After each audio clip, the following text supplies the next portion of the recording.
بسم اللہ الرحمن الرحیم، اللہم صلی علی محمد وآل محمد وعجل فرجہم واجمعین۔ آج صدقے کے بارے میں گفتگو کریں گے۔ صدقہ کیا ہے، صدقے کی اہمیت کیا ہے، صدقہ کیوں دینا چاہیے، صدقہ کس کو دینا چاہیے، صدقہ کیسے دینا چاہیے۔ صدقہ ایک تجارت ہے جو آپ بارگاہ الہی میں کرتے ہیں۔ تجارت انبیاء کا پیشہ ہے اور تجارت بہت ہی زیادہ منافع ور پیشہ ہے، بہت ہی زیادہ نفع بخش پیشہ ہے۔ تو کیوں نہ پروردگار عالم سے تجارت کریں کہ جو ہمیں 1 سے 70 گنا کر کے واپس کرے گا۔ وہ رحیم اللہ، وہ رحمان اللہ۔ اور وہ تجارت ہے کیا، وہ بزنس ہے کیا، اس کو صدقہ بولتے ہیں۔ صدقے کا کانسیپٹ کیا ہے، صدقہ ہے کیا چیز، بیسیکلی صدقہ کیوں پروردگار عالم نے بار بار قرآن میں بھی فرمایا، ہمارے محمد والے محمد نے بھی ہمیں صدقے کی ہی تعلیم دی۔ اگر کوئی بیمار ہے تو احادیث کا مفہوم ہے کہ صدقے سے علاج کرو۔ کسی کے رزق میں وسعت نہیں ہے تو ہمیں بتایا گیا کہ صدقے سے وسعت رزق میں اضافہ کرو۔ کوئی پریشانی آ گئی ہے، کوئی بیماری آ گئی ہے، کوئی ایسا مسئلہ آ گیا ہے تو ہمیں یہی فرمایا گیا کہ صدقہ دو، تمہاری پریشانی کو دور کر دیا جائے گا۔ آخر صدقے پہ اتنا زور کیوں دیا گیا، آخر صدقے کا کانسیپٹ کیا ہے، صدقہ کیوں بار بار صدقے کی تعلیم کیوں دی گئی پروردگار عالم کی طرف سے بھی اور ہمارے انبیاء علیہ السلام کی طرف سے بھی اور ہمارے محمد والے محمد کی طرف سے بھی بار بار ہمیں صدقے کی تعلیم دی گئی۔ صرف اسلام میں نہیں بلکہ غیر مذاہب بھی اس کو مانتے ہیں، یہاں تک کہ ملحد بھی صدقے کے نام پر چیریٹی لفظ استعمال کرتے ہیں۔ بیسیکلی اس کی وجہ کیا ہے، کیوں زیادہ صدقے پر زور دیا جاتا ہے۔ ہم تک آج تک صدقہ کی تفصیل اور صدقے کی جو روحانیت ہے اس کے اثرات ہم تک آج تک صحیح طرح سے پہنچے ہی نہیں ہیں۔ اسی لیے جب ہم صدقہ دیتے ہیں یا صدقہ لینے والا ہم پر احسان سمجھ کر ہم سے صدقہ لیتا ہے، بجائے یہ کہ وہ لے کر پروردگار عالم کے حضور دعا کرے، ایسا ہم کم و بیش ہی دیکھتے ہیں۔ لینے والا ہم پر احسان سمجھتا ہے کہ اپنے گلے کی بلائیں اور وبائیں ہم پر ڈال رہے ہو، ہمارا احسان سمجھو کہ ہم تم سے تمہارا صدقہ لے رہے ہیں۔ لینے والے پر بھی فرض ہے کہ جب وہ صدقہ لے تو پروردگار عالم کے حضور دعا کرے۔ ہم نے صرف انڈے کو، بکرے کے سر کو اور گوشت کو صدقہ سمجھ لیا۔ کسی پر کوئی مشکل آئی، کوئی پریشانی آئی، انڈا پکڑو جی، اس پہ وارو، اس سے وارو اور چوراہے میں پھینک دو۔ انڈا پکڑو، اس سے وارو، قبرستان میں پھینک دو۔ آپ مجھے یہ بتاؤ اس انڈے سے کس کو فائدہ حاصل ہوا، اس انڈے سے کس کا پیٹ بھرا، اس انڈے کو کھا کر کس نے اپنے دل سے دعا دی کہ میں بھوکے پیٹ تھا۔ 100% غلط کانسیپٹ ہے انڈے کا صدقہ۔ یا تو آپ انڈا کسی ایسے محتاج کو دیں، ضرورت مند کو دیں، کسی مسلمان بہن بھائی کو دیں تو پھر تو سمجھ میں آتی ہے۔ اور انڈا ہی عالی کیوں، انڈے کے ساتھ بریڈ بھی دیں، انڈے کے ساتھ اناج بھی دیں۔ آج ہم انشاءاللہ اس پہ گفتگو کریں گے کہ کس بیماری میں کون سا صدقہ اور صدقے کی اقسام کے بارے میں زیادہ، کہ صدقے کی اقسام کتنی ہے، ایک ایک کر کے انشاءاللہ اس پہ گفتگو کرتے ہیں۔ مسلمان اولاد پیدا کرے اور اس کی اچھی تربیت کرے، بہترین صدقہ جاریہ ہے۔ اس کی اولاد ماں باپ کے لیے صدقہ جاریہ بنے۔ ماں باپ اگر دنیا سے چلے جائیں تو بہترین نیک اعمال کر کے اپنے ماں باپ کے لیے توشہ آخرت تیار کرے۔ اولاد بہت بڑا صدقہ جاریہ ہے، لیکن نیک اولاد، فرما بردار اولاد، وہ اولاد نہیں جو دنیا میں زمین پر فساد پھیلائے۔ اولاد پیدا کرنا مقصد نہیں، اولاد کی نیک تربیت کرنا یہ بہت بڑا صدقہ جاریہ ہے۔ اگر آپ اس کی نیک تربیت کرو گے، صدقہ جاریہ ہے، تب ہی تو وہ نیک اعمال کر کے صدقہ جاریہ آپ کے بعد جانے کے بعد بنے گی۔ اس کے بعد سب سے خوبصورت صدقہ جاریہ کسی جگہ پر پانی نل کا لگوا دینا۔ اس وقت لوگ کنواں کھودتے تھے کہ لوگ زیادہ سے زیادہ پانی پئیں، سیراب ہوں۔ آج چونکہ کنویں نہیں کھودے جاتے، آج پانی کے کولر لگوائے جاتے ہیں یا نلکے لگوائے جاتے ہیں یا پانی کے فلٹرز وغیرہ لگوائے جاتے ہیں۔ یہ بہترین صدقہ جاریہ ہے۔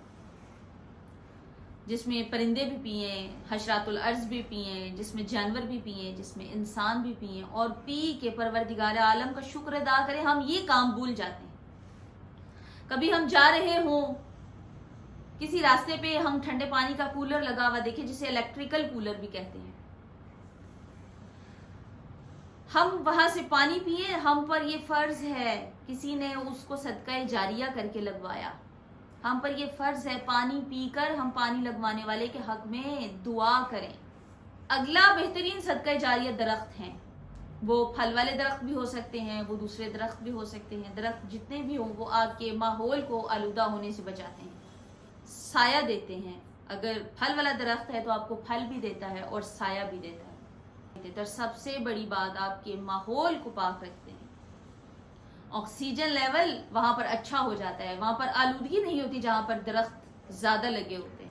اگلا جو صدقہ جاریہ کی قسم ہے، بڑی خوبصورت قسم ہے، جسے علم کہتے ہیں.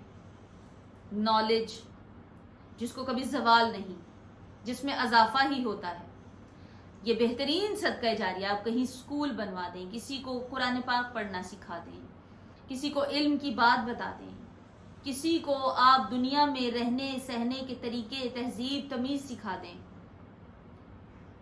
علم کسی کو دینا، عالم کسی کو بنانا، یہ بہترین صدقہ جاریہ. کہیں اسکول بنا دینا، کہیں ہاسپٹل بنا دینا، یہ خلق خدا کی خدمت ہے. صدقے کا کانسیپٹ ہی بیسیکلی خلق خدا کی خدمت ہے. اللہ بہانے اور وسیلے تلاش کرتا ہے. اللہ فرماتا ہے کہ میری بنائی ہوئی مخلوق زمین پہ ایک دوسرے کے ساتھ مل جل کر رہے، ایک دوسرے کے ساتھ پیار محبت سے رہے. اگر ایک کو پریشانی ہے تو دوسرا اس کی پریشانی کو کم کرنے کی کوشش کرے. اسی لیے تو اللہ نے کئی لوگوں کا رزق کئی لوگوں کے مقدر میں لکھ دیا. جن کو اتنا زیادہ رزق دیا ان کو اس لیے دیا کہ تمہارے رزق میں دوسروں کا بھی حصہ ہے. اگلی بہترین قسم صدقے کی، میت کے نام پر صدقہ دینا. جو لوگ دنیا سے جا چکے ہیں ہم ان کے نام کا صدقہ کرتے ہیں. آپ نے اصالِ ثواب میں اکثر دیکھا ہوگا کہ شب جمعہ ہمارے گھروں میں نظر و نیاز کا اور درود کا اہتمام ہوتا ہے، ختم کا اہتمام ہوتا ہے. ہم مرنے والوں کے لیے توشہ آخرت بناتے ہیں اور سالن روٹی رکھتے ہیں، دودھ رکھتے ہیں، پانی رکھتے ہیں، فروٹس رکھتے ہیں، اور اس پر ہم نظر دلاتے ہیں، اس پر ہم ختم دیتے ہیں. اور اس کا بیسیکلی کانسیپٹ یہ ہے کہ آپ جو دنیا سے چلے گئے ہیں اس کے نام پر کسی بھوکے کو کھانا کھلا رہے ہیں، کسی کی مدد کر رہے ہیں. اب یہ ضروری نہیں آپ نے گھر میں سب کچھ پکایا اور خود ہی کھا لیا. آپ یہ ضروری ہے کہ آپ اس مرنے والے کے نام پر کسی کی مدد کر دیں. بیسیکلی اصالِ ثواب کا کانسیپٹ یہ ہے، کسی دن انشاءاللہ اصالِ ثواب پر پوری مکمل پوڈ کاسٹ کروں گی. یہ اصالِ ثواب کی جو تھیوری ہے وہ کیا ہے. کیا اصالِ ثواب صرف محض یہی ہے کہ آپ نے ایک روٹی رکھی، سالن کی ایک کٹوری رکھی، دودھ رکھا، پانی رکھا، فروٹ رکھا، آپ نے اس پر تھوڑا سا قرآن پاک کی تلاوت کر دی اور بس آپ نے کھا لیا یا مسجد میں بھیج دیا اور آپ کی ذمہ داری ختم ہو گئی. آج کی اس گفتگو کا حاصل حصول، سب سے مجرب ترین صدقہ، سب سے بہترین عمل، سب سے مجرب ترین عمل جو پروردگار عالم کو اتنا پسند آتا ہے، اتنا پسند آتا ہے، یہ صدقے کی وہ قسم ہے کہ جو کسی بھی چیز کی رکاوٹ کو ختم کر دیتی ہے، اور وہ ہے امام علیہ السلام کے نام کا صدقہ. وہ ہے آمائے معصومین علیہ السلام کے صدقہ، آمائے معصومین علیہ السلام کے نام کا صدقہ. آپ امام زمانہ علیہ السلام کے نام کا صدقہ نکالیں اور آپ پھر اپنے بگڑے ہوئے کام بنتے ہوئے دیکھیں. آپ جناب سیدہ سلام اللہ علیہا کے نام کا صدقہ نکالیں. کوئی عمل، اگر آپ کوئی وظیفہ یا کوئی عمل کرتے ہیں، ان کے نام کی نظر دیتے ہیں، ان کے نام کا صدقہ بھی نکال کر دیکھیں کہ آپ کے بگڑے ہوئے کام کیسے بنتے ہیں. آپ یہ کہیں، اور وہ صدقہ آپ نے دینا کس کو ہے؟ وہ آپ نے یہ دینا ہے کہ لینے والا کیا ان ہستیوں کو جانتا ہے؟ لینے والے کو ان ہستیوں کی معرفت ہے جن کو میں یہ صدقہ دے رہی ہوں؟ کیا وہ ان ہستیوں کی معرفت رکھتا ہے؟ کیا وہ ان ہستیوں کو جانتا ہے؟ کیا وہ ان ہستیوں کی تعظیم کرتا ہے جس کو میں یہ صدقہ دے رہی ہوں یا دے رہا ہوں؟ یہ اتنا مجرب ترین عمل ہے کہ آپ اگر یہ عمل کرنا شروع کریں تو آپ دیکھیں گے کہ آپ کے ارد گرد کے ماحول کتنی جلدی بدلتا ہے۔ یہ مجرب ترین طریقہ ہے صدقے کے قبول ہونے کا۔ پہلے آپ ان کے نام کا صدقہ دیں، پھر آپ اپنا صدقہ نکالیں۔ آپ دیکھنا آپ کی بلائیں ٹلتی کیسے ہیں، دیکھنا آپ کا صدقہ بارگاہ الہی میں پہنچتا کیسے، کوئی رکاوٹ اس میں نہیں رہے گی۔ یہ ڈائریکٹ ادھر پہنچے گا جہاں پر اس کو پہنچنا ہے، اور ان ہستیوں کے صدقے آپ کا صدقہ بھی قبول ہو جاتا ہے۔ یہ ایسا مجرب ترین عمل ہے۔ پروردگار عالم نے ہمارے ارد گرد بڑے ہی وسیلے رکھے ہیں، بڑے ہی بہانے رکھے ہیں، بڑے ہیلے بہانے رکھے ہیں ہمیں بخشنے کے لیے، ہمیں عطا کرنے کے لیے، لیکن افسوس کہ ہمیں نظر نہیں آتا، ہم اس معرفت والی آنکھ سے دیکھتے نہیں ہیں۔ ہم شیعہ سنی کی چپکلش میں، ہم شیعہ سنی کی بحث میں رہے ہیں، ان ہستیوں سے استفادہ حاصل ہی نہیں کیا جس طرح کے حاصل کرنے کا حق تھا۔ اب ہم اس گفتگو پر آتے ہیں کہ صدقہ کب دینا ہے، صدقہ کیسے دینا ہے، اور صدقہ کس کو دینا ہے۔ بیماری کے لیے کون سا صدقہ ہے، پریشانیوں کے لیے کون سا صدقہ ہے، وسعت رزق کے لیے کون سا صدقہ ہے، کیونکہ فرامین جو ہمیں محمد والے محمد کے ملتے ہیں کہ بیماری ہے تو صدقے سے علاج کرو، وسعت رزق نہیں ہے تو صدقے سے اس کا علاج کرو، اگر کوئی پریشانی ہے تو صدقہ دو۔ اب ہم نے یہ دیکھنا ہے کس طرح سے کون سا صدقہ دینا ہے، پریشانی ہے تو کس رنگ کا صدقہ دینا ہے، کن اعداد میں صدقہ دینا ہے، وسعت رزق نہیں ہے تو کس رنگ کا صدقہ دینا ہے، کس اعداد میں صدقہ دینا ہے، اور اگر کوئی بیماری ہے تو کس رنگ کا صدقہ دینا ہے اور کس طرح دینا ہے اور کس کو دینا ہے۔ سب سے پہلے ہم رزق کے لیے بات کرتے ہیں، وسعت رزق کے لیے۔ وسعت رزق کے لیے پیلے رنگ کا صدقہ دیں۔ اب پیلے رنگ میں آپ کا اناج آتا ہے جس میں گندم ہے، جس میں چاول ہیں، پیلے رنگ کے چاول وہ پکا کے آپ دے سکتے ہیں جو زردے کی صورت میں ہوتے ہیں، اس کا آپ دسترخوان بچھا سکتے ہیں۔ گندم ہوتی ہی پیلے رنگ کی ہے، آپ گندم کچی بھی دے سکتے ہیں۔ اناج کا صدقہ بہترین صدقہ ہے، پیلے رنگ میں جتنے بھی اناج آتے ہیں آپ ان کا صدقہ دیں۔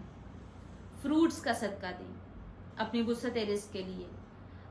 فروٹس میں کیلا آ جاتا ہے، آم آ جاتے ہیں، آپ زیادہ سے زیادہ لوگوں میں تقسیم کرتے ہیں۔ اگر بیماری ہے تو نیلے رنگ کا اور سبز رنگ کا صدقہ دینا۔ بیماری کے لیے نیلے رنگ کا اور سبز رنگ کا صدقہ بہترین مجرب ترین عمل ہے۔ اس میں آپ دیکھ لیں سبز رنگ میں آپ کون کون سی چیز دے سکتے ہیں صدقے کے لیے۔ اس کے بعد آ جاتا ہے آپ کی پریشانی، آپ کا ڈپریشن، آپ کے شیطانی وسوسے، اس میں آپ سفید رنگ کا صدقہ دیں۔ سفید رنگ کا لباس بھی ہو سکتا ہے، سفید رنگ کا کپڑا بھی ہو سکتا ہے، سفید رنگ کا اناج بھی، چینی بھی ہو سکتا ہے، چاول بھی ہو سکتے ہیں، کچھ بھی سفید رنگ کا آپ صدقہ دے سکتے ہیں۔ پریشانی میں سفید رنگ کا صدقہ مجرب ترین عمل ہے۔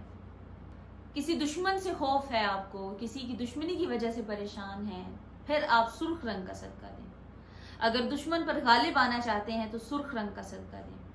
سرخ رنگ میں اب آپ کا گوشت آتا ہے، گوشت کا صدقہ دیں، سرخ دال کا صدقہ دیں، ٹماٹر کا صدقہ دیں، یہ سارے سرخ رنگ میں آتے ہیں۔ بیسیکلی مدد کرنا، اگر کوئی بیمار ہے اس کو ڈاکٹر کے پاس لے جائیں، اس کے پاس ڈاکٹر کے لیے پیسے نہیں ہیں، اس کو ڈاکٹر کو دکھائیں، اس کو میڈیسن لے دیں،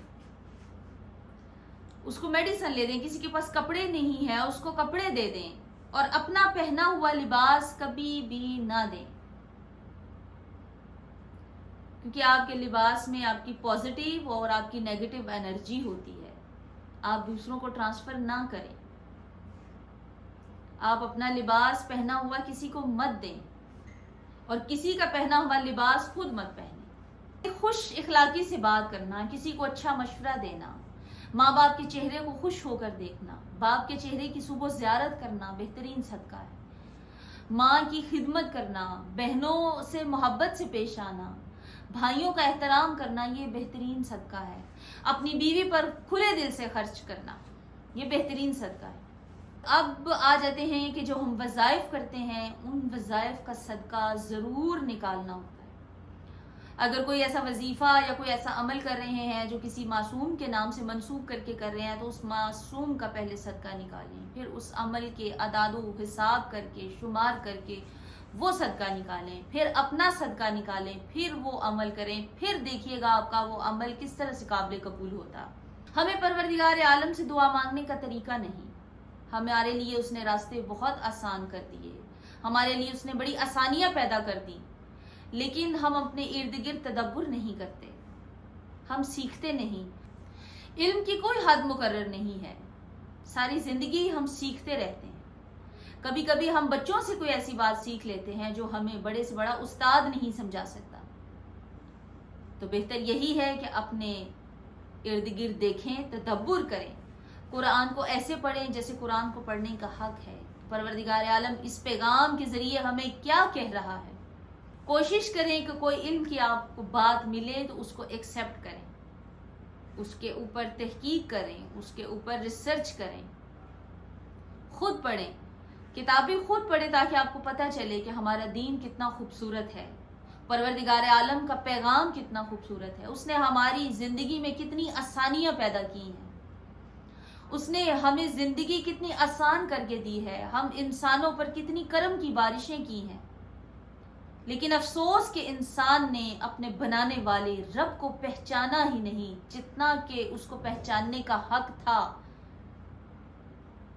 اگر ہم معرفت الہی رکھیں اور اپنی زندگی ان اصولوں پر گزاریں تو ہماری زندگی یقیناً بہت آسان اور ڈپریشن سے پاک ہو اور بہت خوبصورت ہو۔ آج ہر بندہ ڈپریشن میں ہے کیونکہ ہر بندہ اپنے بارے میں سوچتا ہے، کسی کے بارے میں سوچنا ہی صدقہ ہے۔ اب آپ کو بات سمجھ میں آئی؟ کسی کے بارے میں پازیٹیو سوچنا، کسی کی ضرورتوں کا خیال رکھنا، کسی کے آرام کا خیال رکھنا، کسی کی عزت و احترام کا خیال رکھنا، یہ ہی بیسیکلی صدقے کا کانسیپٹ ہے۔ اور امید ہے کہ آج کی انفارمیشن آپ کو پسند آئی ہوگی۔ اگر آپ کو پسند آئے تو کمنٹ باکس میں مجھے ضرور بتائیے گا، یا کچھ صدقے کے بارے میں اور سوالات کرنا چاہیں تو مجھے کمنٹ باکس میں ضرور بتائیے گا، اور اپنی دعاؤں میں مجھے ضرور یاد رکھیے گا۔